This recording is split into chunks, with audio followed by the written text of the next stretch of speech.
I didn't even make it a full week as the owner of a 200-acre lake ranch before the HOA tried to fine me, threaten me, and quietly erase me from my own land. And the part they didn't expect was that their luxury clubhouse, the heart of their little empire, was sitting squarely on property they never owned. By the time it was over, their president wasn't issuing fines anymore. She was being escorted out in handcuffs. The ink on the inheritance papers was barely dry when I drove north away from the city toward the valley where my uncle had lived most of his life. 3 generations of my family had owned that land. Forest, shoreline hills, water, all of it. 3,200 acres that most people would only ever see from a drone video or a glossy real estate brochure. To me, it felt heavier than that. It felt like responsibility. My Uncle Silas was a quiet man. Not reclusive, not strange, just deliberate. He didn't talk much, didn't trust easily, and he documented everything. When I finally opened the box of records he left behind, I understood why. I work in property valuation and land analysis for a living. Deeds, easement surveys, that's my world. So when I unfolded a hand-drawn survey dated 1965 and laid it next to modern satellite imagery, something immediately felt wrong. The lines didn't match. Not by a little, by a lot. According to the original survey, a significant portion of what was now a luxury development called Lakeside Estates wasn't theirs.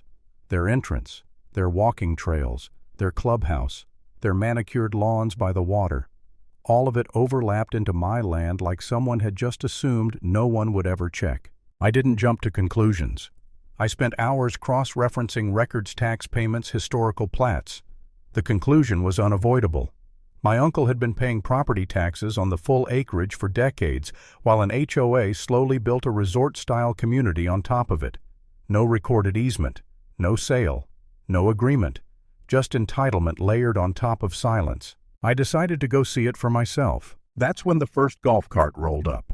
A security guard, barely out of his 20s, leaned back in his seat and told me I was trespassing on HOA property. He didn't ask who I was. Didn't ask what I was doing, just pointed at my truck and told me to leave before he called the HOA president. I remember smiling and telling him calmly that calling her would be perfect. 10 minutes later, a black SUV came flying down the road and skidded to a stop like it owned the place. Out stepped Genevieve Blackwell, white blazer, designer sunglasses, tablet in her hand like a badge of office. She didn't look at the land. She didn't look at the fence. She looked at me like I was a stain on something she considered hers. She introduced herself as president of the Lakeside Estates HOA and immediately launched into a speech about violations, maintenance zones, aesthetic standards. She informed me that my fence offense I hadn't built was non-compliant. She told me fines would be issued. She warned me not to make trouble. I told her my name. I told her I owned the land. She laughed. Not a nervous laugh, not an unsure one.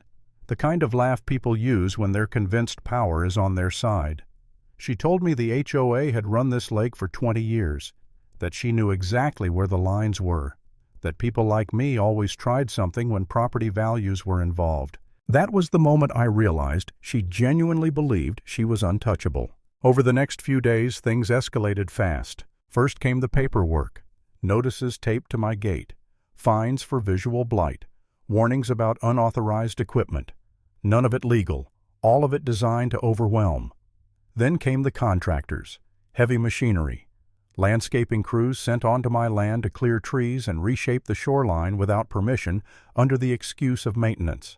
When I confronted the foreman, he told me Genevieve had said I was a confused relative who wouldn't mind. That hit harder than I expected, because for the first time standing there in the dust with engines idling behind me, I felt small. Outnumbered, like maybe I really was one guy against an entire community. I remember standing on the porch that night, listening to the wind through the trees, wondering if this fight was worth it, wondering if it would be easier to walk away, settle quietly, let them keep what they'd already taken. I questioned myself. I questioned my motives. I questioned whether fighting an HOA with money lawyers and social power was just asking to be crushed slowly. But then I opened the files again. I started digging deeper, and what I found erased every doubt. The so-called maintenance easement Genevieve kept citing had expired years ago. The renewal documents forged. The signature didn't match my uncle's handwriting at all. And when I overlaid modern drone surveys with the original 1965 map, the truth became undeniable.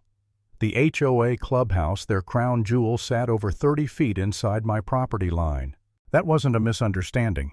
That was theft. It got worse. The drainage system from their clubhouse discharged directly into protected wetlands on my land.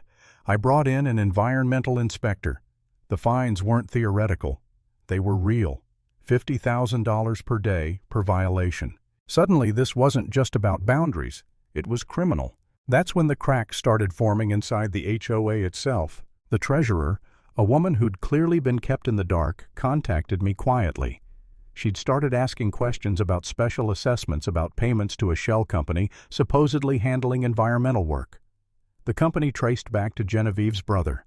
Hundreds of thousands of dollars gone. By the time the HOA called an emergency meeting to address the Vance situation, I had everything. I walked into that ballroom 10 minutes late, not because I wanted to make an entrance, but because I didn't need to rush. The room went silent anyway. Genevieve froze mid-speech, hands gripping the podium like it might save her. I set up my projector. I didn't raise my voice. I didn't insult her. I just showed the truth. Maps, dates, signatures, financial records, environmental reports. Each slide peeled another layer off the image she'd built. People gasped. Some stood up. Some started shouting questions she couldn't answer. Genevieve tried to interrupt, tried to frame it as extortion, tried to paint me as a land-grabbing outsider. Then the investigators stepped forward, warrants in hand. The sound of handcuffs closing in that room was sharp, final, unforgettable. No applause, no cheering.